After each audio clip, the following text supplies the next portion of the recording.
Les réseaux sociaux nous incitent ces dernières années à radicaliser nos pensées et nos expériences, à outrer tous les récits.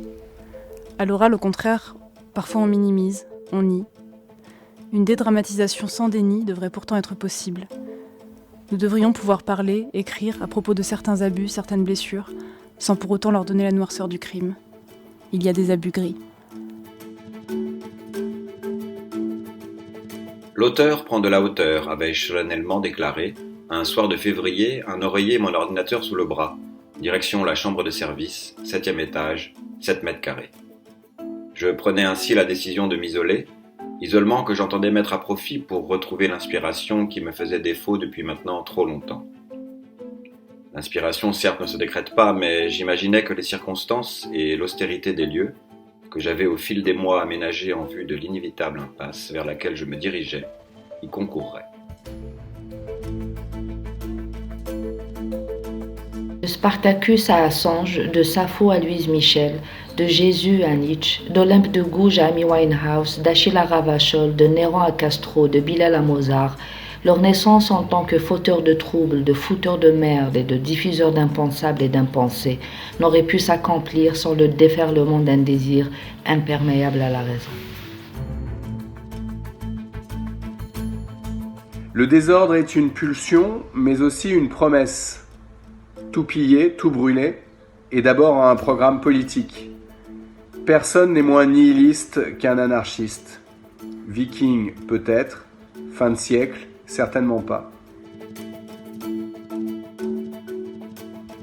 Désirant la fête, désirant la discothèque, Pauline est le corps conducteur d'un désir qui lui préexiste, d'un désir socialement construit entre autres par l'industrie du divertissement dont l'infatigable marketing a fini par clouer dans la tête de jeunes occidentaux et au-delà qu'un jeune digne de ce nom s'amuse, délire, se met une mine de préférence payante le vendredi soir. Au désir social de son père, de perpétuer son régime, Pauline n'oppose pas un désir personnel, mais un désir tout aussi social. Une injonction à délirer. Ils s'appellent Thierry et Jean-Thierry, Paulin et Mathurin, métis et black, jeune et jeune, grand et grand, et ils rêvent immenses, showbiz et paillettes, chaque nuit au seuil de la gloire. Et nous, pourquoi étions-nous fascinés par cette violence ? Pourquoi la mettions-nous plus haut que tout ? Avec les copains du lycée, on allait au stade, bien sûr, le rituel rodé du week-end. Plein de ce romantisme de caniveau, on bossait pour s'acheter les mêmes fringues de marque anglaise. Les jours de match, on marchait vers le stade, un pas pressé. On avait le sentiment d'appartenir à quelque chose, on ne savait quoi. Mais le monde du foot nous changeait des branleurs du lycée. C'était un monde adulte, violent.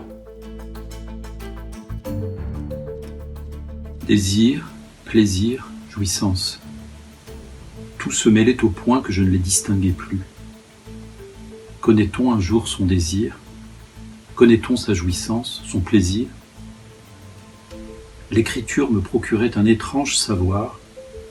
Elle m'ouvrait à une clarté dont je ne savais que faire, sinon écrire encore, et me donnait tout entier à ce courant qui m'emportait. En un sens, ce savoir dont je faisais l'expérience était simple. Le désir occupe toutes les places. Yann se regarde à l'intérieur, et quelque chose brille, c'est évident. Yann se regarde de l'extérieur, c'est encore plus clair. De très anciens partages devraient le tenir à sa place, précisément là, dans l'ordre silencieux des rangs, des mérites et des lieux. Yann pense que les places, c'est pour les immobiles, et l'ordre pour les nazis. Il appartient, dit-il, à la lignée des poissons, celle qui commence avec la nuit des temps dans une flaque de roche où le premier poisson prétendit sortir et marcher.